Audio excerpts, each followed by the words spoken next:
see what it sounds like. Okay. So we should talk.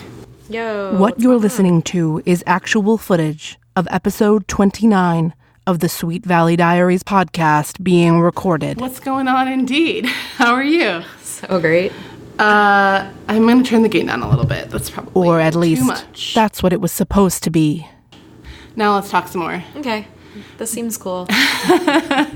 Did you guys paint in here, or was it painted? Denise, a returning guest on the show, offered up her West LA apartment as a recording space. When we moved in, and I fucking hate it. I hate my bathroom so much. I really Other than the new location, it was business as usual. No, like professionals won't come in to do it. Oh, bummer. But like the ceiling is done and the walls are done, so like I don't want to do it. Yeah. I don't know. I think it's kind of fun. I like that particular shade of teal is one of my favorite colors. Yeah. But it does seem like it would be a bitch to paint over. It's so dark, especially because the room is so small. And then also that with the coral ceiling makes it feel like I'm in some like weird Florida beach condo. You know what I mean? I guess so. Sure. But they weren't in a weird Florida beach condo. They were someplace much weirder.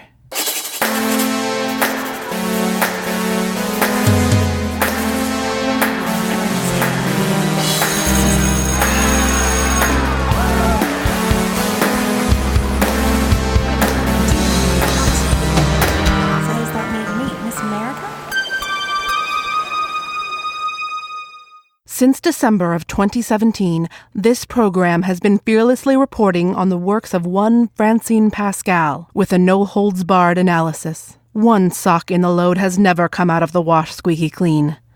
Jessica Wakefield. But as of late, the quote-unquote evil twin has been comporting herself rather well. Maybe a little too well. If you ask this reporter, it's suspicious. Either like coffee, emergency, water, or like whiskey, water, something else. The conversation began the way many Sweet Valley Diaries recordings begin, with a discussion of how many cups were on the table. It was a lot. I constantly have like totally multiple feel that. beverages. I remember actually just at the last choir party at Kim and Dave's that I had 2 cups in my hand and was getting shit about But it. listen carefully, because what starts as an innocent conversation about double fisting quickly takes a hard left turn. Except it was like a glass of wine and a glass of water. Yeah. Like, You're like, you gotta have 2. You gotta have 2 cups. Yeah. I feel like there's a ghost in here. I should, sorry, that was a weird thing to just throw out there. No, I'm just glad you because didn't the say it when shaking. Danica was around because she's like terrified of. Aww.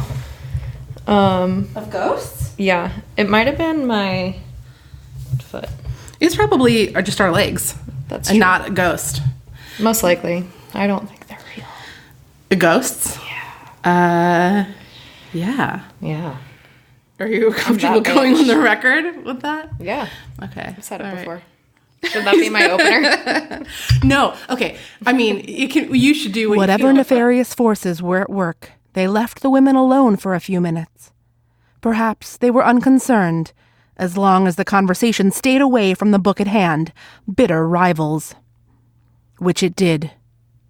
For a long time. I had an idea that we could open the episode, or I could open the episode by saying, previously on Sweet Valley Diaries, and then I can play the clip of you laughing about Enid's name being Enid. Totally. Does that sound good? Yeah. All right, cool. I highlighted this line, but I don't think it's going to come up in the show. Oh, God. That's like my... When I die, that's going to be what I want on my tombstone. She wished she could eat a sandwich. I was just like, I think I said fuck you to the book at that point. Like, what is it, Sandra? Sandra, eat a damn sandwich. Like, you could eat whatever you want. You're allowed. All right, anyway, there's that kind of thing, I guess, does come up in the book. All right, I should look at my... Oh, we're going to need to look at the cover. Anyway, let's get started, shall we? Let's.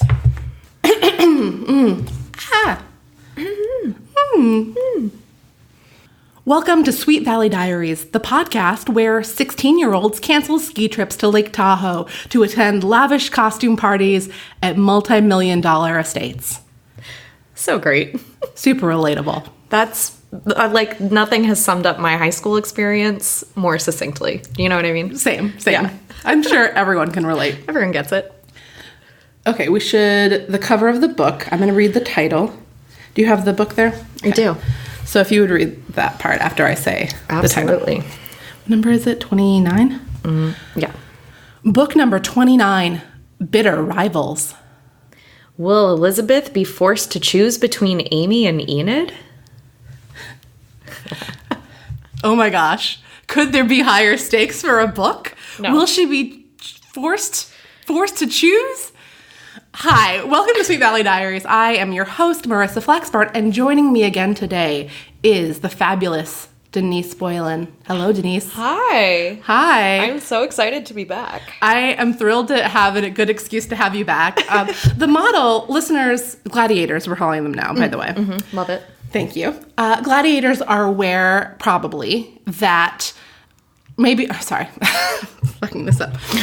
The gladiators may have picked up on the fact that for this season, I've been trying to invite people back on the show to talk again about a particular character that they talked about before. So I had a friend on who had talked about this guy named Bill Chase in a previous book. Well, we had another Bill Chase book, so I asked Russ to come back on. We had another book about Trisha Martin, sort of, Kara Walker, Stephen Wakefield. So I asked my friend Katie to come back on, and she's sort of like an expert in this now, is the way I see it. Like, these people have only read these Sweet Valley books, but in a way that makes them experts.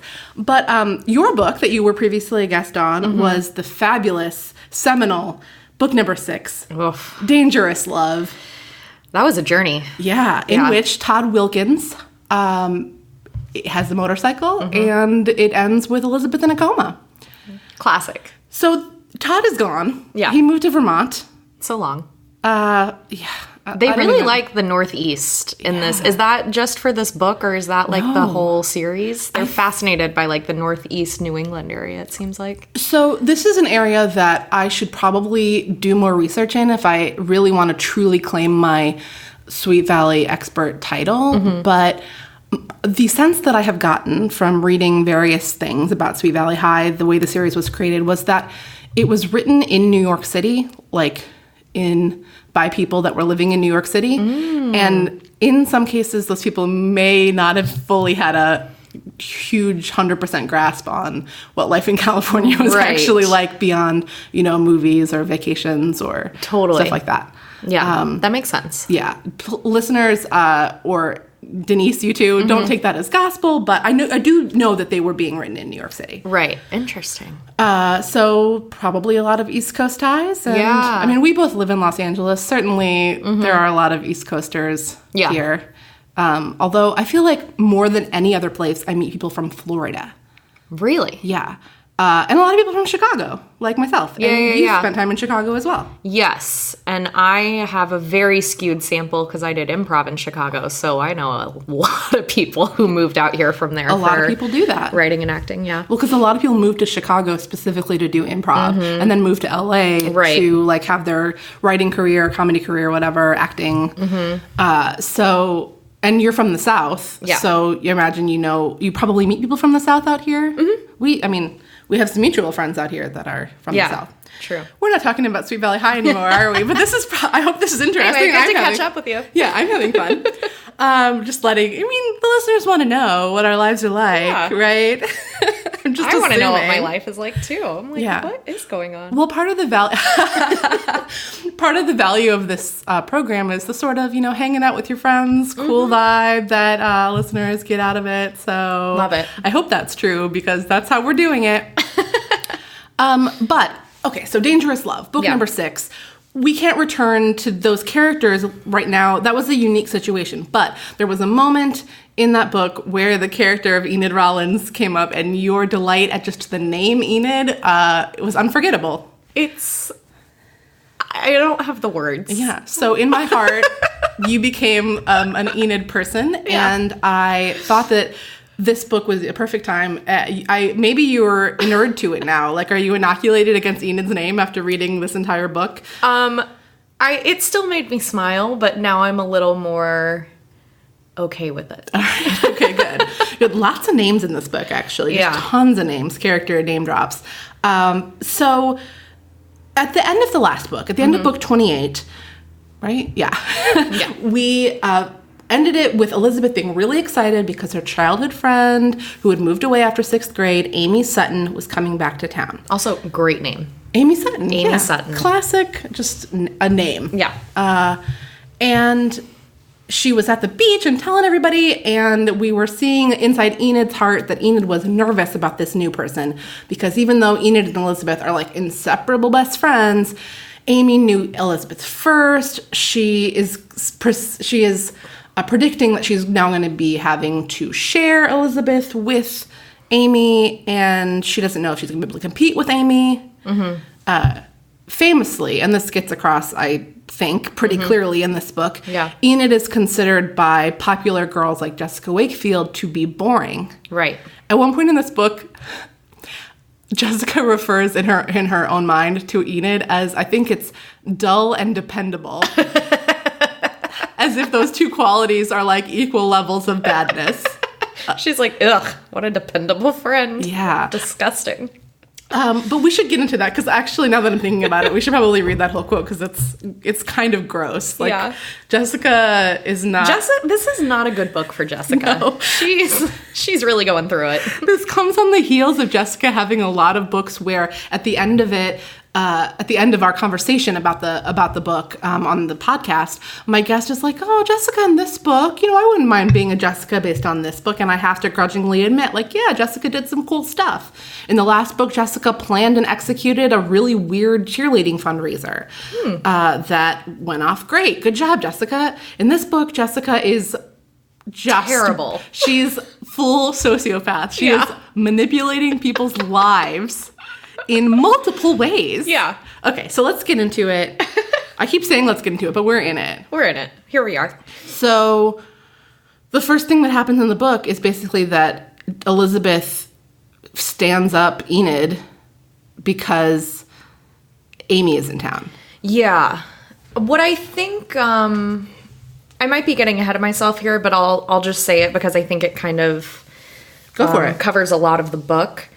When I first started reading this book, before we got into all the hijinks, I was like, they're painting this in a very realistic light. Like, I feel like I have been in all three of those, maybe a little less of Amy's shoes, but I feel like I've been in all of the shoes of, like, how do I choose between these two friends? Or, oh, is this friend choosing somebody else over me? Or, like, like that insecurity. Especially in high school. Yeah, totally. And so before it got crazy in true Sweet Valley fashion, I was like, they're doing this really well, I thought. And Elizabeth, like, is a good person and a good friend, but she was like, I don't know. I'm stressed out. And then, like, her excitedness over her old friend coming back, she's like, oh shit, I stood up Enid. And, like, it was just a whole thing of, like, how do I balance this? And I want them to like each other, but I don't know if that's going well.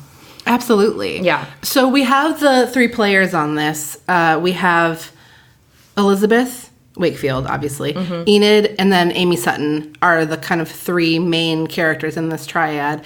And the dynamics, I think, one thing that I thought was really interesting, if you don't mind my jumping into the reading, like, really quickly. Please do. We got a lot of Enid backstory in this book. And some of it was stuff that we have, if you read the whole series, you would have already known. But some of it was like a little bit of new. The show now underway. Something went wrong. Very wrong. What happened? In this reporter's opinion, it was Jessica's revenge. That's right. A haunted podcast. But the thing that gets me is that, like, a ghost is supposed to be dead, right? And to the best of my knowledge, Jessica Wakefield's not dead. I mean, frankly, to be blunt, I didn't think Jessica Wakefield was ever really alive. Shows what I know, I guess. Be forewarned, the following audio is difficult to listen to. Despite sounding like an overlong highlight reel of Sweet Valley Diaries commentary, it is completely unedited. Even the raw audio files were corrupted. At one particularly harrowing point, the conversation pauses when Denise gets a text message from a friend. It is only truly safe to listen to the rest of this episode if you're the kind of person who just likes to have podcasts on in the background so you don't feel like you're home alone. But if that's the case, you're probably not hearing the words that I'm saying at this very moment. Cheesequake. Gazebo. Pepper grinder. Nozzle. That afternoon, Enid wasn't paying much attention to her surroundings. She was thinking about Elizabeth and transition period after she moved. Depressed about her parents' divorce, she'd gotten mixed up with the wrong kid. So she went through a long withdrawn period, spending most of her time alone, usually buried in a book. Enid admired Elizabeth and counted on her advice and support. And that Elizabeth had held on gratitude. Enid often watched Elizabeth and Jessica with a mixture of amazement and envy. Come in and it's going to kind of mess up those dynamics. But Enid, I'm only going to come out looking bad and then I'm going to screw things up for myself. So her hands are kind of tied. Elizabeth's and Enid's perspectives, where the relationship, their friendship is described in clinging to one another. Yeah. And I mean, I'm certainly tempted because it's fun to go describe here that Enid thinks of Elizabeth like the closest thing to a sister that she has. Yeah. So. I think Cis women, Yeah, that's the perspective. yeah. But yeah, absolutely. It's not, you don't need to, it doesn't need to be, if it's just lit, then it's right. Okay. If you press it, it is. Elizabeth, and she doesn't really look like her. That Amy Sutton was Yeah. supposed to be, Yeah. right? Because Amy shows up in town, and one of the first things that actually makes Elizabeth a little Amy from 6th grade was they talk about how she was a tomboy. She Dylan moved Sutton? Yeah, she is badass. Yeah. She moved to Connecticut. I want to be here. Yeah. And Amy, though, of course, when Amy comes. Most perfect teenage girl alive.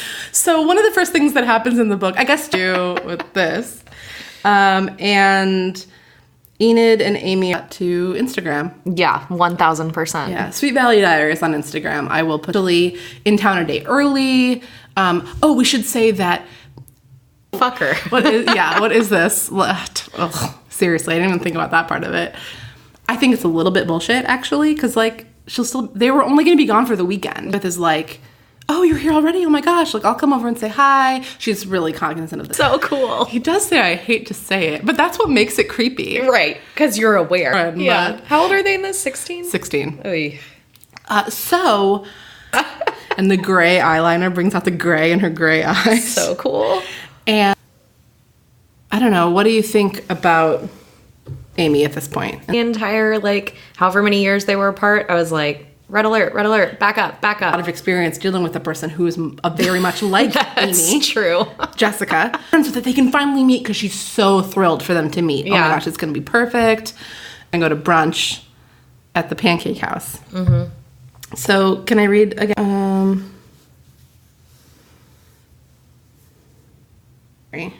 All good. Elizabeth and Amy were on their way to the restaurant to meet Enid. Elizabeth couldn't Pancake House, Elizabeth had warned Amy, feeling ordinary in a cotton sweater and a pair of corduroy jeans. Handsome stranger on the way. Ugh.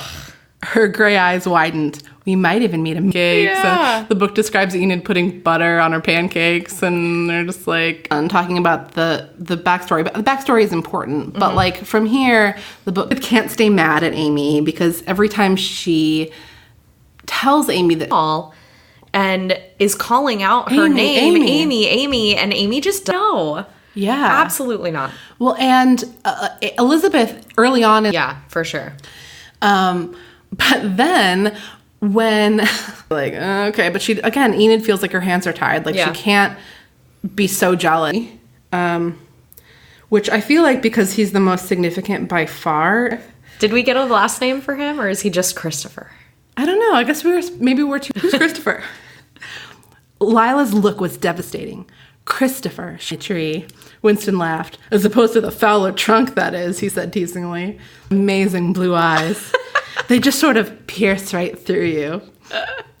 And he's from Kennebunkport, Maine, apparently. He's a terrific yachtsman, she goes on to say. All the girls are hot for Christopher. Yeah. At one point later on in the book, Amy, who's been talking about this guy named... he has the most beautiful curly blonde hair. You could just want to run your fingers through it. It's my thing. And they're everything is I'm in love. And Yeah. it's like, you have literally so weird on so many counts. Yeah, and anybody who does know any of the players here is like, when in the book, like, so what happens is Amy agrees to go to the ski. Elizabeth buys her ski gloves. Like, they keep talking about it, but Amy has, like, not made the connection. Great, actually, because they're starting, both Elizabeth and Enid are starting to realize that maybe it would be more. And this is where one of Jessica's Okay, so We could go really into it, but I think we could also do it service. just sort of natural Jessica being Jessica kind of way. Right. Which is that when Elizabeth, she has stood her, or got, like, shown up at like 10 p.m. on a night there's.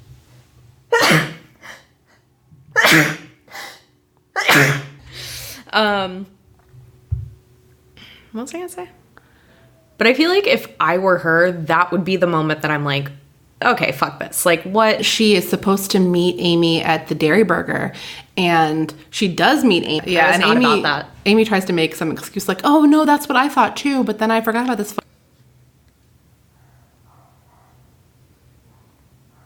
Yeah. Oh no, I did highlight it. I just can't find all my highlights. Okay, is she posting? Is she in the hospital or something? She texted me. She's okay. Sister got her and brought her to the hospital.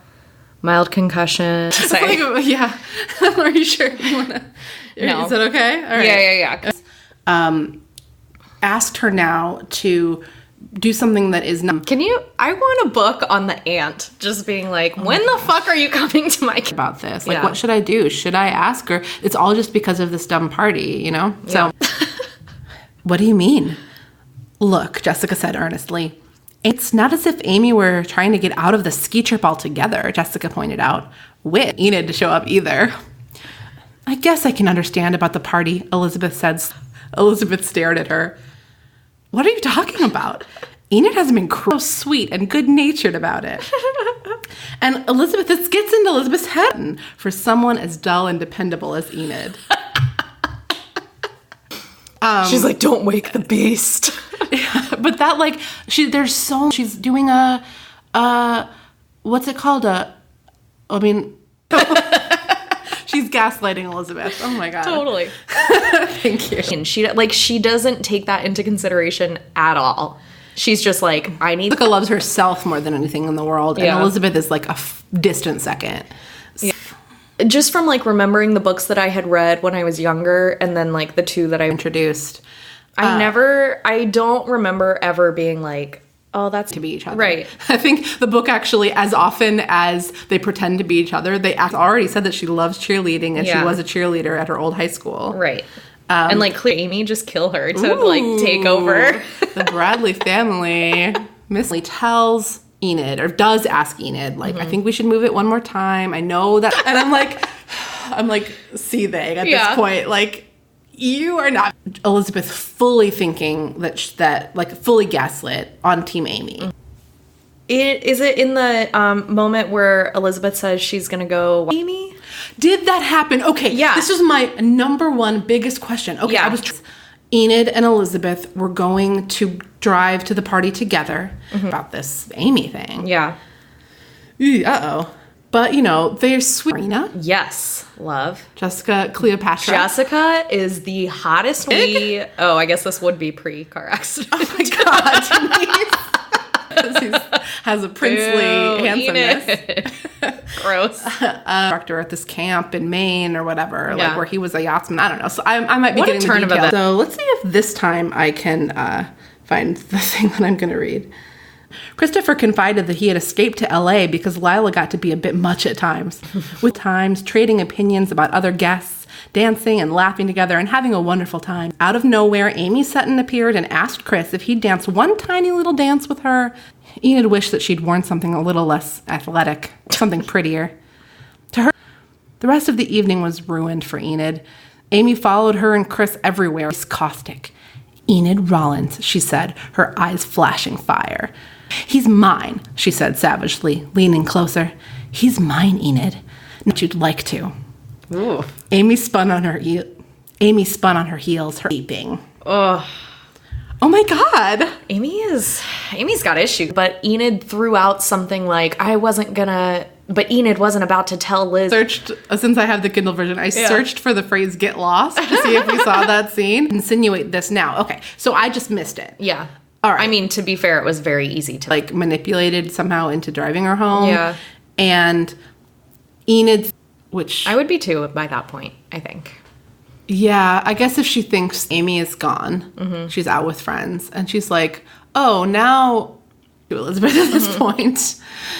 Did you like that? Do you like that? I did. Advice? She was like, which is wise and maybe not the most obvious thing in the world, but true.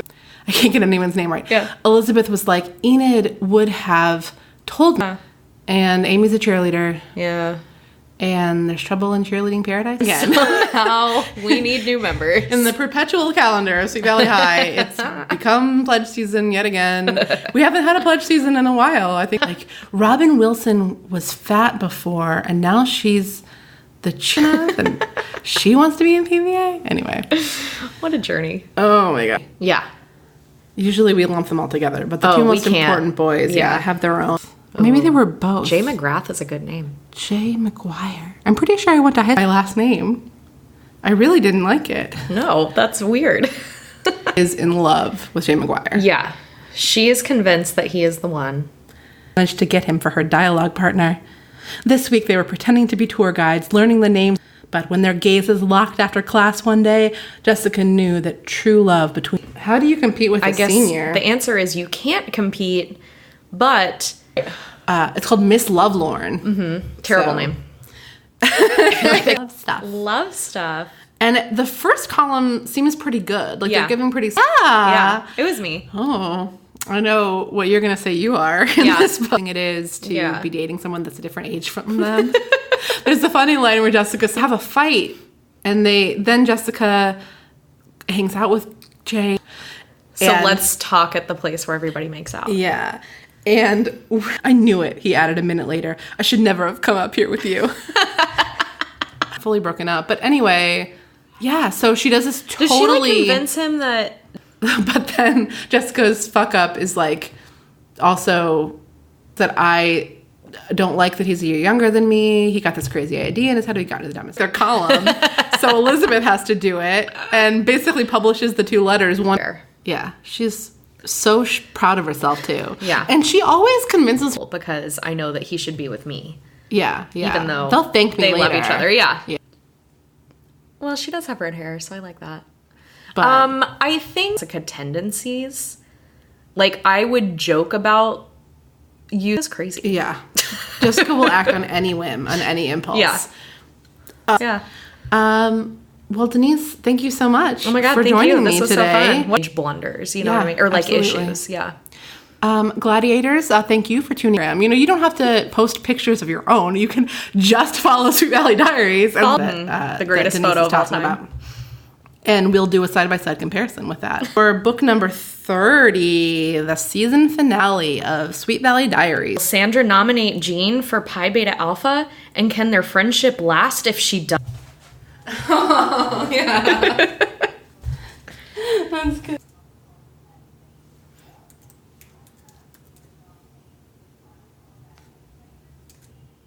The faint keyboard taps that close the recording are the sounds of a woman innocently closing and saving that recording.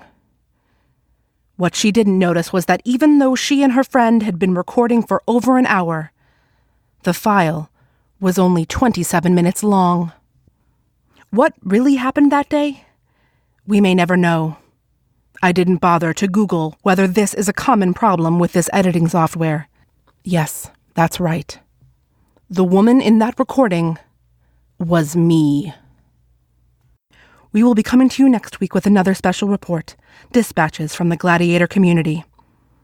And then we're going to do the bravest thing of all. Attempt to re-record the Bitter Rivals episode. God willing, we'll be able to get you a full, uncorrupted expose 2 weeks from today. Thank you, Gladiators. Be safe out there.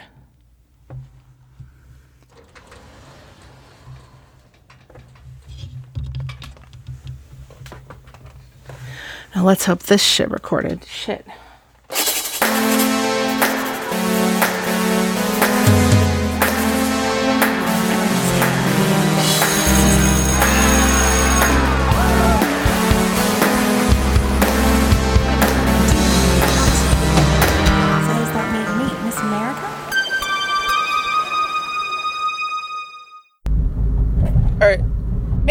this was just some ghost named Jessica? The ghost of someone named Jessica, and she thought we were talking about her?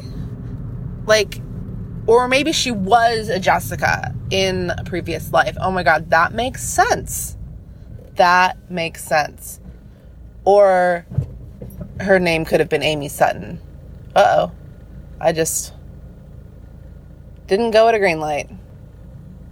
Glad I didn't get rear-ended.